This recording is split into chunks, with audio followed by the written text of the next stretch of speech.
पिछले साल पहले अनम ने हमें एक नेटफ्लिक्स की टीवी सीरीज के बारे में बताया कि जी आपने मैनिफेस्ट देखी है। आपको पता है मैं अक्सर मूवीज के रेफरेंस यूज करता हूं। मैंने कहा जी मैनिफेस्ट सुना तो नहीं है लेकिन चले वी विल ट्राई। और मैनिफेस्ट अभी तक चल रही है और मैनिफेस्ट की जो स्टोरी है आप जब देखेंगे तो आपको आइडिया हो जाएगा। लेकिन जो इसका जो ट्रिविया है इस टीवी सीरियल में जो इसके अंदर है, इसमें एक हवाई जहाज के मुसाफिर फ्लाइट 828 जो कि रोमियो 828 से लिया गया है, जिसमें लिखा है कि तमाम चीजें मिलकर खुदा से मोहब्बत रखने वालों के लिए भलाई ही पैदा करती हैं।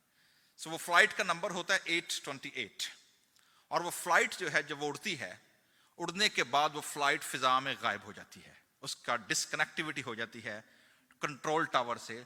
और जब वो फ्लाइट दोबारा नीचे उतरती है तो 5 साल का अरसा गुजर चुका होता है। तो दे ऑल टाइम लैप्स का शिकार हो जाते हैं। So that story goes on. और जितने उस फ्लाइट के मुसाफिर होते हैं उन सब के साथ कोई ना कोई दे हैव डिफरेंट एक्सपीरियंसेस, फिनोमेनास होते हैं। जो ट्रिविया है, जो 3 चीजें इस फ्लाइट के मेंबर्स के साथ होती हैं। Number 1 is calling. हर एक को विजन आते हैं, हर एक को कुछ ना कुछ दिखाई देता है। नंबर 2, इस कॉलिंग के नतीजे में they have a connectivity, they connect each other. और जब वो कनेक्ट होते हैं then they collaborate each other, और वो किसी ना किसी को बचा रहे होते हैं। किसी को कत्ल से बचा रहे हैं, किसी को अगवा होने से बचा रहे हैं, किसी को मरने से बचा रहे हैं। यानी इस फ्लाइट के मुसाफिर जो होते हैं 828 के, उन सब के साथ कोई ना कोई हादसा रोनमा होता है, कोई ना कोई विजन उनको दिखाई देता है। सो कॉलिंग, कनेक्टिविटी एंड कोलैबोरेशन। इसी बात को लेकर जब आज हम एपिफनी की बात करते हैं, मैनिफेस्टेशन की बात करते हैं, ज़हूर की बात करते हैं, तो मेरे जीजो ये है क्या? पहली चीज मैनिफेस्ट के बारे में ये जान लें कि मैनिफेस्ट जो है it is a Greek word जहां से लफ्ज एपिफनी आया है, या एपिफनी जिसका नाम मैंने लिया गया है, इट्स अ लैटिन वर्ड। और epiphany is a Koine Greek. ये ग्रीक वो है जो आम बोली जाती है, it's not a classical Greek, it's a Koine, रोजमर्रा की जुबान जो है कोइने ग्रीक है। और इसका मतलब है जी मैनिफेस्टेशन और अपीयरेंस। कोई चीज जो छुपी हुई थी उसका क्या हो जाना? ज़हूर हो जाना, वो अनपैक हो जानी, अपीयर हो जानी। इसका जो फेल है या वर्ब है that is phainein, meaning to appear. जबकि क्लासिकल ग्रीक में इसका मतलब है जी सुबह रोशन हो जाना, डॉन। तारीकी के बाद क्या हो जाना? उजाला, सुबह हो जाना। या फिर ऐसा है कि जंग में जो दुश्मन छुपा हुआ था वो अचानक आप पर क्या हो गया है? वो जाहिर हो गया है। This is another meaning specially of manifestation. लेकिन एपिफनी का जब हम मतलब लेते हैं, इसका मतलब है जी किसी देवता का, किसी बड़ी कुदरत का, किसी बड़ी ताकत का क्या हो जाना? उसके पुजारी पर उसका ज़हूर हो जाना। यानी जो पूजने वाला है उसका देवता या उसकी देवी उसके सामने क्या हो जाए?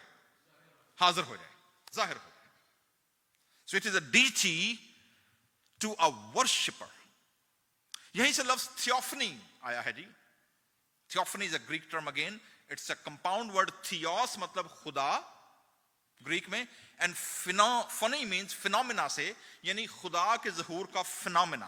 खुदा के ज़हूर का फिनोमिना बाइबल मुकद्दस में कहां पर है? बाइबल मुकद्दस पुराने अहदनामे में खुदा के ज़हूर के 3-4 पावरफुल इमेजेस या फिनोमिना यूज हुए हैं। मसलन मूसा पर खुदा किस सूरत में जाहिर हुआ? जलती हुई झाड़ी की सूरत में। That was theophany. ये खुदा का ज़हूर था जो आग की सूरत में किस पर जाहिर हुआ? मूसा पर। पूरी बनी इस्राएल कौम 40 साल की बियाबानी आवारगी में जब रही तो लिखा है रात के वक्त जो थियोफनी थी वो किस तरह जाहिर होती थी? आग का सुतून। और दिन में क्या होता था? बादल छा जाता था, अब्र। That was again theophany. ठीक है। तो जिस दिन खुदा ने बनी इस्राएल को तौरात दी, शरीयत दी, उस दिन क्या लिखा हुआ है? जोर की आवाज, आंधी, सन्नाटा, जलजला।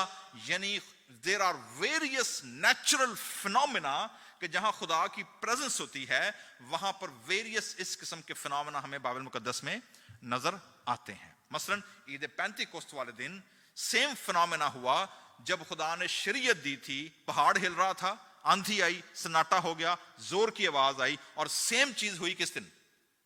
ईद पेंतिकोस्त वाले दिन। वो मकान लिखा है जोर से क्या हो गया? हिल गया, और जोर की आंधी का सन्नाटा और आग आसमान से उनको दिखाई दी। जो तीनों फिनोमेना चारों जो शरीयत देते वक्त थे वो सारे कहां मौजूद हो गए? Eid Pentecost. That is theophany, theos, phenomena of a theos. ये जो एपिफनी की दौरानिया है ये 12 दिन का है जी। दिसंबर 25 को हम लोग समझते हैं 24 रात मनाई, 5 दिसंबर होया तो क्रिसमस क्या हो गया? अब खत्म हो गया। ऐसा नहीं है। हिस्टोरिकली क्रिसमस पूरे 12 दिन चलता है। यही वजह है कि मोस्टली जो ट्रेडिशनल चर्चेज हैं या जिन लोगों को इस बात का पता है वो क्रिसमस की डेकोरेशन, ट्री और सारा कुछ जो है वो 6 जनवरी को उतारते हैं, वो उससे पहले नहीं उतारते क्योंकि they are still in a Christmas season. That's why it is called Epiphany. खास तौर पर आज हमने गीत भी गाया, हम 3 बादशाह मशरिक के हैं, और जो रेफरेंस पढ़ा गया पुराने अहदनामे में से यशायाह नबी का सहीफा 60वां बाब, जिसमें लिखा है कि कौमों के बादशाह तेरे हुजूर आएंगे, सबा और शीबा के बादशाह हदिये लेकर आएंगे, सोना, मुर और लुबान लाया जाएगा। सो आप देखते हैं कि इस एपिफनी को जोड़ा जाता है 3 बिब्लिकल रेफरेंसेस के साथ कि जी इस दिन खुदावंद यीशु मसीह की जो डिविनिटी है, जो खुदा की जात मुजस्सम हुई यीशु मसीह में, उसका गैर कौमों पर ज़हूर हो गया। क्योंकि यहूदियों के पास तो सहाइफ मौजूद थे, यहूदियों के पास तो नबियों की आवाजें मौजूद थी, यहूदियों के पास तो ट्रेडिशन मौजूद था, नबी जो थे वो प्रोफेसी करते हुए आ रहे थे, लेकिन गैर कौमों के पास कोई साइन नहीं था। तो खुदावंद यीशु मसीह जब आए तो वो सिर्फ यहूदियों के लिए नहीं आए, ना वो सिर्फ क्रिश्चियंस के लिए आए थे। He came for all nations। तो उन कौमों के लिए जब कहा जाता है तो जो कमिंग ऑफ 3 किंग है, इसे 3 बादशाहों की ईद भी कहा जाता है कि वो 6 जनवरी को कहां पहुंचे? बैतलहम में पहुंचे जी। ठीक है। सो इसके पीछे जैसे मैंने पहले शुरू में बताया है कि जो डिविनिटी है, खुदावंद यीशु मसीह की अलूहियत, उसका तजस्सम, खुदा की जात का मुकाशफा लोगों पर क्या हो गया? जाहिर हो गया। So that's why this epiphany season is not only a Christmas day और nativity, it is a continuity until January 6 and then onward today हम लोग एपिफनी सीजन में क्या हो जाएंगे? दाखिल हो जाएंगे और यीशु मसीह का ज़हूर हो लोगों पर बताना शुरू कर दिया जाएगा। सो जी ये जो 4 रेफरेंस मैंने आपको बताए हैं ये कौन कौन से हैं? अगर आप इन चारों रेफरेंसेस को देखेंगे तो नंबर 1, बाय द वे ये जो मैंने आर्ट वर्क लिया है this is from Bangalore India. It's an artist from Bangalore जिनका कि बड़ा मशहूर आर्ट वर्क है, जो वो क्रिश्चियन जो रेफरेंसेस हैं उनको वो आर्ट के जरिए पेश करते हैं जी। ये जो डिविनिटी है जी, जिसका आगाज क्रिसमस वाले दिन यीशु मसीह के तजस्सुम से होता है, उसकी इंसानियत, बच्चे के तौर पर दुनिया में क्या होना? पैदा होना। It's a nativity. It's revealed to shepherds सबसे पहले, क्योंकि सबसे नजदीक कौन थे? शेपर्ड से। तो सबसे पहले फरिश्तों की गिरोह किनके पास आई? शेपर्ड्स के पास आई। एंड दीज शेपर्ड्स, क्या ख्याल है जी कौन होंगे वो शेपर्ड? यहूदी थे, गैर कौम थे, क्या थे? They were Jewish। ठीक है। सो इसलिए जो यीशु मसीह की जिस्मानियत है, इंसानियत सबसे पहले किनको बताई गई? यहूदियों को। ठीक है जी। देन हम देखते हैं जी जो डिविनिटी है, ये जो गैर कौमों से मजूसी आए हैं, नॉन जूइश एरिस्टोक्रेट्स, पढ़ा लिखा प्रिविलेज तबका, अमीर पावरफुल लोग जिनके साथ पूरा पूरा लश्कर और फौजी उनके साथ चलते थे, दे वर किंग मेकर्स। और जब ये गैर कौमों के पास आए हैं तो यीशु मसीह की जो अलूहियत है वो उन पर जाहिर हुई है जी। ये अलूहियत पेश क्या करती है? It represent divine mercy. ये इलाही रहम और इलाही कंपैशन को पेश करती है जो खुदा ने दुनिया पर किया है। It's a divine mercy, God sharing his life with human. यानी वो खुदा जिसकी प्योरिटी इतनी थी, कोई नापाक चीज खुदा की हजूरी में जा नहीं सकती, कोई बंदा उस तक अप्रोच नहीं कर सकता जब तक कुर्बानी का जानवर पेश ना किया जाए। हाउ कम कि खुदा ने अपना रहम इंसानों पर जाहिर किया, and he came down and he was sharing his life with unreached human beings.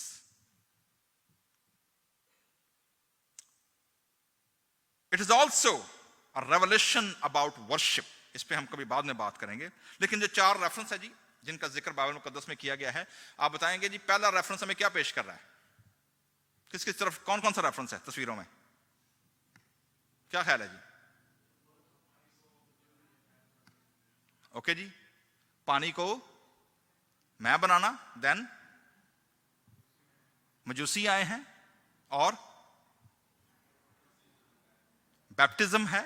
ठीक है, ये 3 वो हैं जो हिस्टोरिकली रेफरेंस आ रहे हैं जी कि जब गैर कौम आए उन्होंने जो सोना मुरलुबान ऑफर किया, that was representing his kingship, gold his kingship, मिर हिज ह्यूमैनिटी, मुआ दफन हुआ, और जो लुबान है दैट रिप्रेजेंट हिज डिविनिटी, कि वो हमेशा देवताओं को, खुदाओं को उनके सामने पेश किया जाता था। सो ये तीनों के तीनों उन मजूसियों ने पेश किए। लेकिन वो कहते हैं जी जो सेकंड रेफरेंस है वो है यीशु मसीह का बैप्टिज्म। कहते हैं जिस दिन खुदावन यीशु मसीह का बपतिस्मा हुआ, आसमान क्या हो गया? खुल गया। कबूतर रूहुल कुद्दस, आसमान से आवाज बाप, और नीचे जमीन पर कौन मौजूद है? बेटा। दिस इज अगेन वो कह रहे हैं जी कि जो ट्रियून है, जो ट्रिनिटी है, वो क्या हो गई? मैनिफेस्ट हुई, और लोगों को पता चल गया कि असल में यीशु मसीह कौन है। तीसरा रेफरेंस वो बताते हैं कि काना गलील की शादी में खुदावन यीशु मसीह की जो डिविनिटी है, खुदावन यीशु मसीह की जो इलोहियत है एज अ क्रिएटर होते हुए, क्योंकि पानी को मैं कोई इंसान नहीं बना सकता, ये वही कर सकता है जिसने पानी को क्या किया है? तख्लीक किया है, जो पानियों को कंट्रोल करता है, जो चीजों की हैयत को, उनके जौहर को, उनके एसेंस को चेंज कर सकता है, and that is only God. तो वो कहते हैं जी कि ये तीसरा रेफरेंस है जहां पर खुदावन यीशु मसीह ने मौजज़ा दिखाकर अपनी डिविनिटी को क्या किया? रिवील कर दिया, मैनिफेस्ट कर दिया लोगों के सामने। ये 3 तो वो रेफरेंस है जो कलीसिया हमें यहाँ हिस्टोरिकली बताती है। चौथा रेफरेंस जो मैंने सॉर्ट आउट किया वो ये था, एक और रेफरेंस है जिसको कि शायद नजरअंदाज कर दिया गया है, यहाँ ऐड नहीं किया गया, वो है खुदावन यीशु मसीह की पहाड़ पर सूरत की तब्दीली। क्योंकि ये वो मकाम था जब एक तरफ मूसा खड़ा होता है, एक तरफ एलिया खड़ा होता है, यीशु मसीह की ट्रांसफिगरेशन होती है, और यीशु मसीह के बारे में लिखा है कि उनकी सूरत ऐसी सफेद चमकदार हो गई कि कोई सूरज, कोई दुनिया का धोबी ऐसे नहीं कर सकता।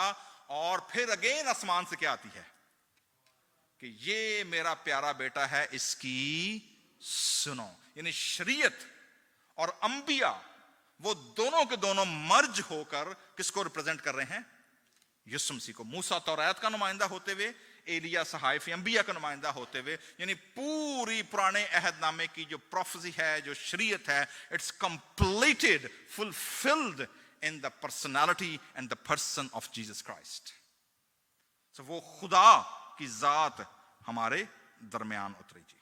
तो ये 5 रेफरेंस आपको मिलते हैं जी जो हमारे सामने आते हैं। खुदावन यीशु मसीह क्यों मैनिफेस्ट हुए? जो सवाल एक उभरता है, व्हाई ही मैनिफेस्ट। बहुत सारे लोगों के पास बहुत सारी वजूहात होंगे जी, और वेरियस बाइबल मुकद्दस में से हम वजूहात निकाल सकते हैं, लेकिन एक चीज जो बड़ी इंपॉर्टेंट है, जो अक्सर नजरअंदाज की जाती है खुदाए सालूस की जात में से, हमारे जो पेंटिकॉस्टल दोस्त हैं, कैरिज्मेटिक, उनका ज्यादा फोकस रूहुल कुद्दस पर होगा। हमारे जो हीलर और दूसरे टाइप के लोग हैं, उनका हमेशा फोकस मोस्टली यीशु मसीह की जात पर होगा। और इस ट्रियून जो तस्लीस है, इसमें अक्सर बाप जो है, फादरहुड जो है, वो नजरअंदाज हो जाती है। जबकि यीशु मसीह ने क्या कहा था कि मैं इसलिए आया हूं कि बाप किसकी मर्जी पूरी करूं? तेरी मर्जी पूरी करूं। लोगों ने कहा कि हमें बाप को दिखा, शागिर्दों ने कहा, यीशु मसीह ने कहा जिसने मुझे देखा उसने बाप को देख लिया। सो एक्चुअली खुदावन यीशु मसीह का मैनिफेस्टेशन जो जमीन पर है, this is to reveal God the Father, to glorify God the Father. So खुदाए सालूस में होते हुए these three are equal, लेकिन ये तीनों के तीनों जो हैं, खुदा बाप, खुदा बेटा, खुदा रूहुल कुद्दस, इनकी जो जमीन पर मिनिस्ट्री है, that is to reveal and to glorify the Father. बाप को क्या करना? जलाल देना.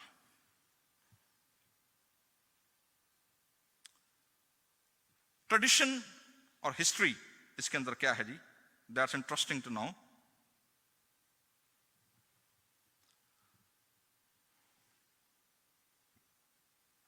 ये जो तीन मजूसी आए हैं जी, इनकी जो हिस्ट्री और ट्रेडिशन है, ये कौन थे? मैं आपको पहले बता चुका हूं. Who are these magi? गैर यहूदी थे, यहूदी नहीं थे, ये गैर कौमों में से थे. अक्सर लोग कहते हैं जी they came from 3 different continents. East से आए. मशरिक उस दौर में क्या था?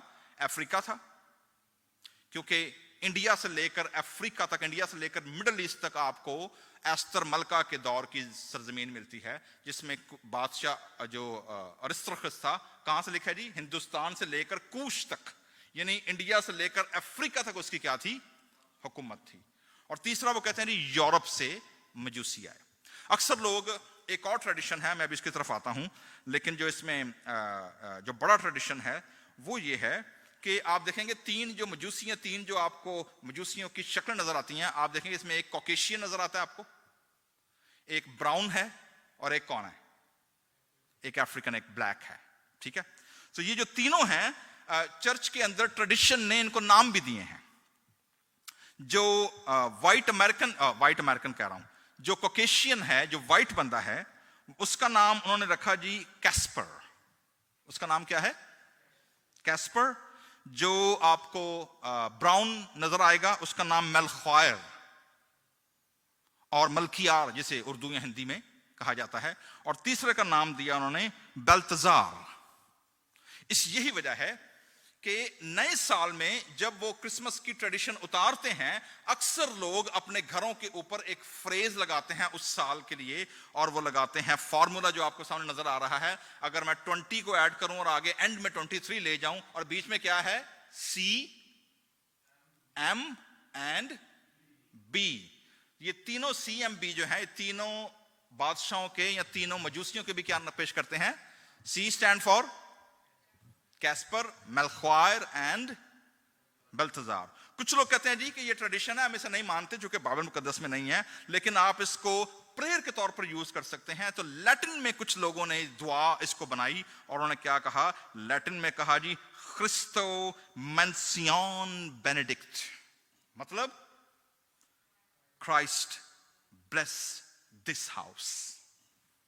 घरों को बरकत देने वाली जो ट्रेडिशन है, ये जो ईस्टर्न मशरकी कलीसिया है, इस जनवरी के महीने में 6 जनवरी को, या जब इनकी ईद होती है, वो पानी को मुकद्दस करते हैं, पानी पे दुआ करते हैं.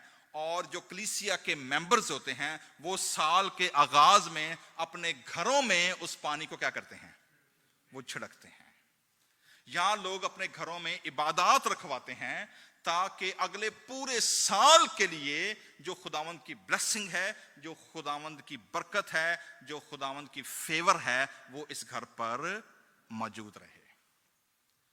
जो लोग ईस्टर्न चर्च के लोग हैं, वो इवन अपनी गाड़ियों पर नई गाड़ी लिया, उसमें भी पानी. कोई नया जानवर लिया है, उस पर भी पानी. मतलब वो हर चीज को अगले पूरे साल के लिए क्या करते हैं? They bless it, they secure it. क्योंकि उनका ये मानना है कि अगर आपने घर साल के शुरू में सिक्योर नहीं किया, या अपने बच्चों को ब्लेस नहीं किया, अपने घर की मेज को ब्लेस नहीं किया, अपने घर से जितनी रिलेटेड चीजें हैं उनको अगर आपने ब्लेस नहीं किया, you are probably under attack any time. तो ये उनके साथ ट्रेडिशन चलता है. इसलिए जो ईस्टर्न चर्च है, वो पॉन्ड्स जो होते हैं, जो तालाब होते हैं, इवन वहां से पानी लेकर, वहां सर्विस होती है, लोग वहां से पानी लेते हैं, फिर वो चर्च में लाते हैं, वहां से वो छोटी छोटी शीशियों में, बोतलों में भरकर क्या कर जाते हैं? अपने घर ले जाते हैं. So this is another tradition. एक और बड़ी अहम बात जो मैंने इस साल सीखी जी, वो क्या है? चूंकि ये बादशाह की ईद है, और बादशाह को मिलने कौन आए हैं? बादशाह आए हैं. ठीक है. लेकिन ये जो बादशाहों को मिलने का ट्रेडिशन है, हदिये नजराने लाने की जो रिवायत है, और खास तौर पर खुदावन यीशु मसीह से जुड़ी हुई जो ट्रेडिशन है, इसके पीछे हमें प्रोफेटिक लिटरेचर मिलता है, प्रोफेसीज मिलती हैं, नबूवतों की तकमील मिलती है। हमने खुदावन यीशु मसीह के पैदाइश के नैरेटिव में 5 औरतों को देखा था यीशु मसीह के नसबनामे में, ठीक है जी। इनमें आपको शाही घराने से जुड़ी औरत कौन सी मिलती है? नाम मैं लेता हूं, फाइंड आउट। पहली औरत तमर, जूडा की बहू, रॉयल नो। दूसरी कौन है? राहब, रॉयल्टी नो। तीसरी कौन है? Ruth, royalty. बत्सबा क्या बनी? she became queen. This is royalty, ठीक है जी। सो बत्सबा की जो स्टोरी है, ऑल्दो बत्सबा से जो लड़का पैदा हुआ, पहला लड़का तो मर गया ना, जो कि हरामकारी की, ज़िनाकारी की पैदाइश था। खुदा ने दाऊद को सजा दी, खुदा ने कहा लड़का मरेगा नहीं, रोजे रख, जो मर्जी करे गया, ठीक है। अल्टीमेटली दाऊद ने एक्सेप्ट कर लिया, ही वॉज फॉरगिवन, गलती मानी इसने, गुनाह कबूल किया।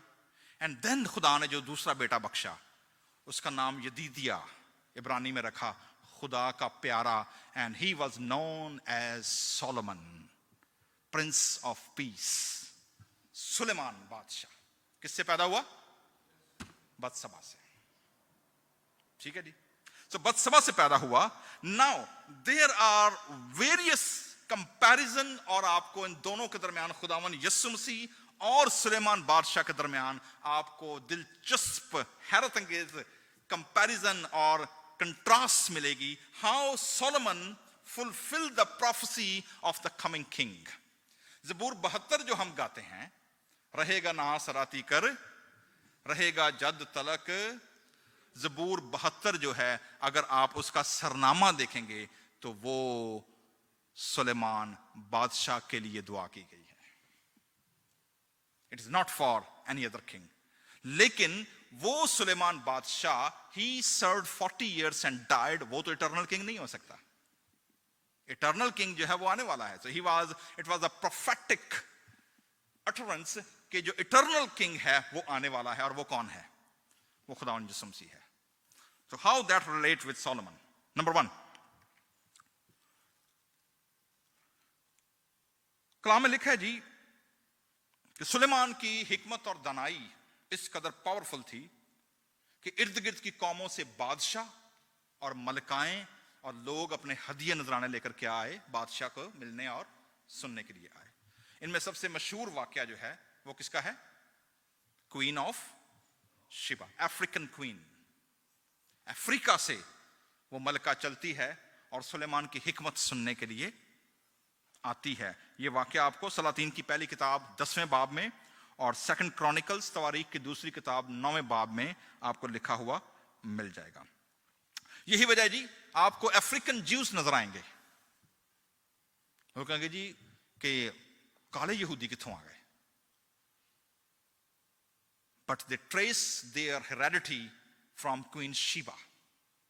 क्योंकि ट्रेडिशन ये है, एक्सप्लिसिटली बयान नहीं किया गया, लेकिन ट्रेडिशन ये है कि सुलेमान की शादी हुई किसके साथ? शीबा के साथ।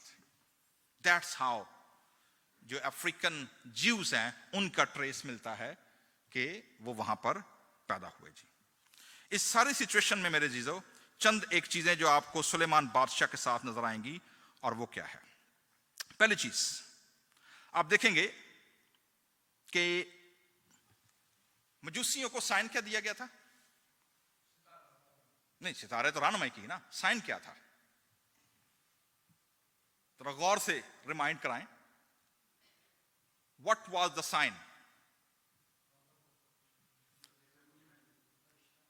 तुम एक बच्चे को किसके पास पाओगे? तुम एक बच्चे को और उसकी मां को, दैट वाज द साइन। किसको पाओगे? एक बच्चे को ये वाला पढ़ दें, कंफ्यूज ना हो, ठीक है। लूका की इंजील नहीं, मत्ती में है ये रेफरेंस, ध्यान से सुनिएगा, क्योंकि बाज़ औक़ात हम जब इन रेफरेंस को पढ़ते हैं तो हम इनको ट्रेस आउट नहीं कर पाते कि पुराने अहदनामे से इनका रिलेशनशिप क्या है। ठीक है जी, 13वीं आयत 2 है जी, गॉस्पेल ऑफ मैथ्यू। ओके जी, वर्स 11 लिखा जी, वो सितारे को देखकर निहायत खुश हुए और उस घर में पहुंचे। तो क्या लिखा है? बच्चे को उसकी मां मरियम के पास देखा। हाउ दैट कम कि सुलेमान बादशाह इसको फुलफिल कैसे करता है? पहली चीज, वाई सोलोमन? सुलेमान की पैदाइश जैसे मैंने बताया जी कब हुई? जब खुदा ने दाऊद को उसके गुनाह से क्या किया? He was forgiven. और फॉरगिवन का साइन क्या मिला? बेटा। और बेटा भी कैसा? खुदा ने कहा ये मेरा क्या है? ये मेरा प्यारा है। ओके, यदीदिया, आसमान से आवाज आती है बैप्टिज्म पे, ये क्या है? मेरा, ये मेरा प्यारा है। That's number 1 connection. याद रखिएगा, कनेक्शन, कॉलिंग एंड कोलैबोरेशन, ठीक है ना? Okay, now you will see the connectivity इस सहाइफ के अंदर। पहली चीज, तो पहली चीज हमने क्या देखी है जी?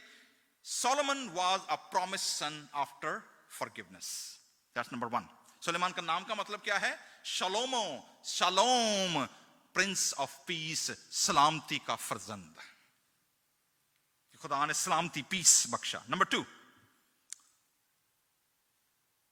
Solomon was king of Israel when he was 12 years old. कितने साल का था? जब ये बादशाह बना 12 साल की उम्र में था। That's why Bathsheba was a co-heir as a queen mother on the throne. 12 साल की उम्र तक जब बादशाह बनता है तो बत्सबा उसके साथ उसको शेयर करती है। नंबर 3, सुलेमान बादशाह ने क्या बनाया जी? He established the temple. Dawood नहीं बना सका। ठीक है जी। Number 2, number 3,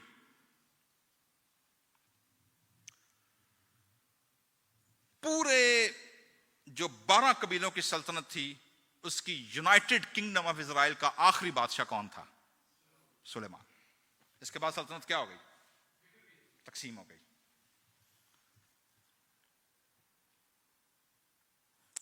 He was known for his wisdom. अपनी अकल, अपनी हिकमत की वजह से वो क्या था? मशहूर था। जिस दिन वो बादशाह बना है, लिखा है कि खुदा ख्वाब में उस पर जाहिर हुआ और उससे पूछा कि मांग मुझसे, क्या मांगता है? यहां से अल्लामा इकबाल का बड़ा मशहूर शेर आया ना, क्या है जी वो? खुदी को कर कि हर तकदीर से खुदा बंदे से खुद पूछे, बता तेरी रजा क्या है, मांगता क्या है? तो ये जो शेर आया है ये कहां से आया है? It was from the Solomon. खुदा खुद उस पर जाहिर होकर से कहता है जी मांग मुझसे क्या मांगता है। तो सुलेमान ने क्या कहा? इतनी बड़ी तूने मुझे सल्तनत दी है तो उसको रन करने के लिए I need wisdom, I need guidance. So मुझे क्या दे? मुझे हिकमत दे और मुझे दानाई दे कि मैं इस सल्तनत को क्या कर सकूं, चला सकूं। खुदा ने कहा कि तूने ना मुझसे दौलत मांगी, ना तूने मुझसे अपने दुश्मनों पर फतह मांगी, ना तूने मुझसे किसी दुनियावी चीज की दरखास्त की, इसलिए बाकी चीजें मैं इस पैकेज में क्या करता हूं? कॉम्बो में मैं ऐड करता हूं, फ्री गिफ्ट के तौर पर देता हूं। इसलिए हिकमत और दनाई तूने मांगी है, जा आज तो बाद तेरे वर्गा ना कोई जमया है तो ना आगों कोई जमेगा। And that's how he got. खुदावंद यीशु मसीह के बारे में दर्ज है जी कि वो लड़का बढ़ता और कुव्वत बाता गया, और क्या लिखा है? हिकमत और दानाई से मामूर होता चला गया। That is again connection with the King Solomon. बाकी आपको पता है कि every character in the Old Testament is imperfect character compared to Jesus Christ. Suleman 5 W's की वजह से बड़ा मशहूर हुआ जी। 5 W's। अमेरिका के 3 W's कौन कौन से हैं? हाँ बोलो। W, वेदर का कोई एतबार नहीं। दूजा, वुमेन का कोई एतबार नहीं। तीसरा, वर्क। ओके जी, वर्क ऐड हो गया। 3 चीजें और भी हैं। कौन सी चीजें फॉल का सबब बनती हैं? 3 W's, wealth, wine and women. Again, ठीक है। सुलेमान बादशाह के साथ भी यही हुआ। 5 W's हैं जी सुलेमान के बारे में। Number 1, Solomon known for his wealth, known for his wisdom, known for his writings, and also known for his wives। 300 हरमे, 700 बीवियां। आखिरी बीवी जो थी वो कहां से थी? इजिप्ट से, मिस्र से। और लिखा हुआ है उसकी बीवियों ने उसके दिल को खुदा से क्या कर दिया? फेर दिया। जिस जिस देवी देवता से, जिस जिस मुल्क से जो जो मलका आई थी, वो नाल अपना मंदिर भी, अपनी मस्जिद भी, अपने देवता भी, अपनी देवियां भी, और अपना सारा कुछ क्या करके आती है? लेती आई। आखिर दिनों में सुलेमान खुदा से दूर होता चला गया। रिजल्ट के तौर पर सुलेमान की गुनाह की वजह से, सुलेमान की खुदा से दूरी की वजह से सल्तनत क्या हो गई? 2 हिस्से तकसीम हो गई। खुदा ने कहा लेकिन तुम्हारे बाप दाऊद से बांधे गए कोवेनेंट की वजह से मैं सल्तनत सिर्फ तुम्हें दूंगा, सही 2 कबीले सिर्फ तुम्हें दूंगा, until the final king come out। और वो आखिरी बादशाह जो कंटिन्यू करेगा, he came out, Jesus Christ। सो मेरे जीजो, हम देखते हैं कि खुदावन यीशु मसीह और सुलेमान के दरमियान जो कंपैरिजन है, both are sons of David. ठीक है जी। क्वीन मदर 12 साल की उम्र में, सलातीन की पहले 11 बाब। दिलचस्प बात है, हमारे जो रोमन कैथोलिक दोस्त हैं वो एक रेफरेंस को यूज करते हैं कि जी अगर आपने बादशाह तक अप्रोच करनी है तो पहले किसके पास आओ? मां के पास आओ, and she will intercede for you. And that's how जो हेल मैरी का कॉन्सेप्ट आया है कि ऐ मुकद्दसा मरियम खुदा की मां, हम गुनाहगारों के वास्ते दुआ कर अब और हमारी मौत के वक्त। जो दरमियानी का कॉन्सेप्ट है, मीडिएटर का कॉन्सेप्ट है कि जी कोई ना कोई वसीला होना चाहिए जो आपकी पर्ची को, आपकी रिक्वेस्ट को क्या कर सके? पहुंचा सके। हमारे जो मुसलमानों के यहाँ सूफीज्म है, उनका भी कॉन्सेप्ट यही है कि जी जो मुर्शद है, आप उस तक रसाई करते हैं, मुर्शद की रसाई ऊपर तक होती है और उससे आगे रसाई किसी और की होती है। वो कहते हैं जी वाया चैनल आपको क्या करना पड़ेगा। जबकि बाइबल मुकद्दस हमें यह बताती है कि दरमियानी एक ही है, और वो कौन है? वो खुदावन यीशु मसीह है। उसके अलावा और कोई दरमियानी नहीं है। दे कुड बी लाइव, क्योंकि खुदा जिंदों का खुदा है, मुर्दों का खुदा नहीं है। इसलिए बहुत सारे लोग जब दुआ करते हैं, अब्राहम, इसहाक और याकूब के खुदा, यीशु मसीह ने कहा था कि वो जिंदों का खुदा है, मुर्दों का खुदा नहीं है। दे आर लाइव, लेकिन इसका मतलब ये नहीं है कि they can do petitions on your behalf. आसमान पर एक ही दरमियानी है, एक ही सरदार काहिन है, और वो खुदावंद यीशु मसीह है। सो मेरे जीजो, तो मदर क्वीन का जो कॉन्सेप्ट है, gentile king makes upon visits and gifts of मिर एंड फ्रैंकिनसेंस टुगेदर मेंशन। ये जो गिफ्ट का कॉन्सेप्ट है ना जी, सोना मुर लुबान लाएंगे, ये ऑलरेडी सॉन्ग्स ऑफ सोलोमन, मैं आपको बता चुका हूं ना कि जब हमने नए साल का सरमन सुना था तो उसमें क्या था? वाइज की किताब सुलेमान ने कब लिखी? जब वो किस एज में था? When he was old। बातिल ही बातिल, सब कुछ बातिल, आंदा खुशी भी बातिल, ऐश भी बातिल। कहता है जी मैंने मोहब्बत भी करके देख ली, मेहनत भी करके देख ली, सारा कुछ करके देख ली। Everything is what? पानी का बुलबुला, फ्यूचर। सॉन्ग ऑफ सॉन्ग्स जो है, गजल अल गजलात, this is the romantic poetry. सुलेमान जो लिखता है, तो सोना, मुर और लुबान, इन दोनों का जिक्र, सोने का तो नहीं है लेकिन मुर और लुबान जो है, ये सॉन्ग ऑफ सोलोमन के 3 बाब की 6 आयत में, और 11वें बाब की 4 बाब की 6 आयत में, और 3 बाब की 6 से 11 आयत में आपको मुर और लुबान की महक जो है, वो कहता है कि मेरे महबूब के पास है। सो आप देखते हैं जी, सोना, मुर, लुबान, बादशाहों का आना, दाऊद की नस्ल में से होना, 12 साल की उम्र में बादशाह बनना, हिकमत और दनाई होना, you are seeing that the whole scenario is connecting with Jesus Christ. लेकिन एक ग्लिच है, और वो ग्लिच क्या है? खुदावन यीशु मसीह ने कहा मैं यहां पर मौजूद हूं, अपने नस्ल में लोगों ने, यीशु मसीह ने कहा दक्खन की मलका, the queen of south, reference to queen Sheba, she came out to listen Solomon's wisdom, but here is a person standing who is greater than Solomon. लेकिन यहां वो खड़ा है जो किससे बड़ा है? सुलेमान से भी बड़ा है. क्यों? क्योंकि सुलेमान अपने जिंदगी के मकसद को पूरा नहीं कर पाया, यीशु मसीह ने से क्या किया है? पूरा किया है. सो मेरे जीजो, इसका खत्म करते हुए, जो स्टार है, इवन स्टार की पेशन गोई जो है वो आपको गिनती की किताब में मिलेगी, बुक ऑफ नंबर्स.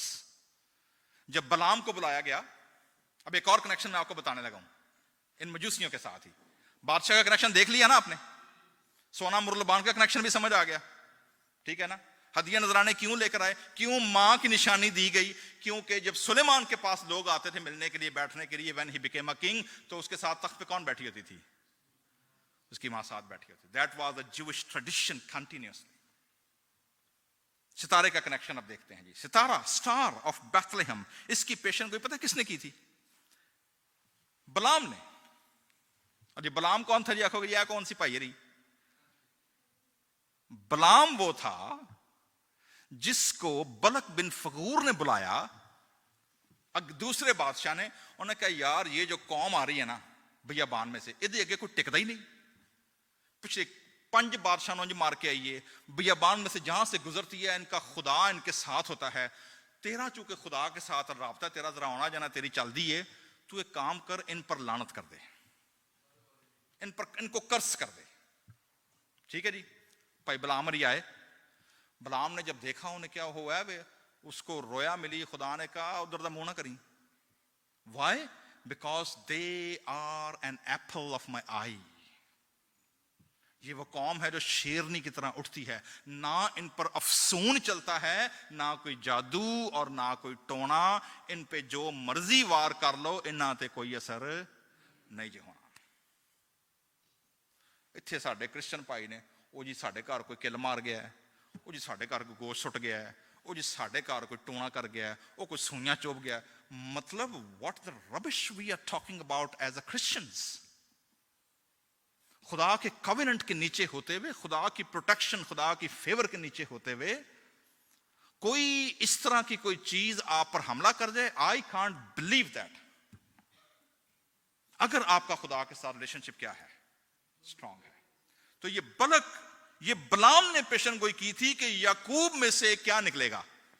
सितारा निकलेगा. ये star will come out from Jacob. दूसरी बात, अगर आप इंटरेस्टिंग रेफरेंस देखेंगे, मजूसी जो थे इनके बारे क्या लिखा है? ख्वाब में हिदायत पाकर दूसरी राह से क्या हो गए? वो वापस चले गए. वो बादशाह की बात नहीं मानी उन्होंने. बलाम ने भी ऐसा ही किया. आप गिनती की किताब 24वें बाब की पहली 2 आयतें पढ़ेंगे तो वहां लिखा है कि बलाम ने उन पर लानत करने के बजाय मुंह क्या कर लिया? दूसरी तरफ फेर लिया.